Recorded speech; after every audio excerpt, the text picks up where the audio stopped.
প্রার্থী দানের শীষ নির্বাচন করবেন ইনশাল্লাহ। আপনারা সকলে দোয়া করবেন। উনি আজকে আপনাদের মাঝে দু একটি কথা বলবেন দুলাল ভাই সম্বন্ধে, তারপর জানাজা শুরু হবে ইনশাল্লাহ। বিসমিল্লাহির রহমানির রহিম। দুলাল ভাই আমাদের এত পরিচিত মানুষ ছিল, কাছারি বাজারের ব্যবসা বলতে যা বোঝাইতো, দুলাল ভাইয়ের পিছনে একটা 8-10 লোক হাইটে হাইটে যাইতো এবং উনি কাছারি বাজারের ব্যবসাটাকে এইভাবে করতেন, মনে হইতো যে ব্যবসার উনিই চালাচ্ছেন ওখানে। আমি অনেককে আজকে দেখতেছি না, বাট উনি শেষ সময়ে অসুস্থ ছিলেন।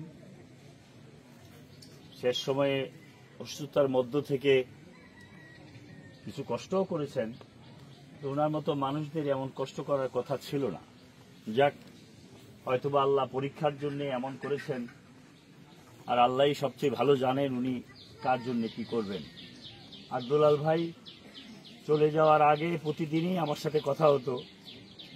এমন কোনো দিন নাই যে তার কোনো ব্যক্তিগত বিষয়ে আমাকে কথা বলতে হয়েছে না।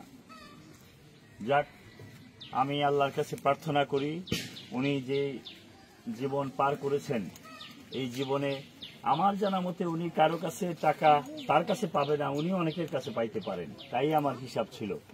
তারপরেও যদি পেয়ে থাকেন, আমিও তার একজন পার্ট এটার মধ্যে। আমার কাছে বললেও আর বিষয়টা আমি দেখব। আর আমি দুলাল ভাইয়ের সাথে পারিবারিকভাবে জড়িত। সোহেল আছে, তার চাচা ইউসুফ আছে, এই জন্য আমি ব্যক্তিগতভাবে সেই প্রথম থেকেই জড়িত, আজকে প্রায় 40 বছর যাবত।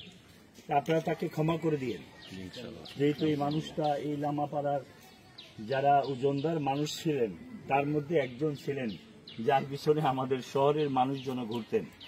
সুতরাং আল্লাহ যেন তাকে বেহেশত নসিব করেন, সেই কথা বলে আমি রোদের মধ্যে আর কথা না বাড়িয়ে আমি আমার জন্য প্রার্থনা করে আমি আমার কথা এখানে শেষ করলাম।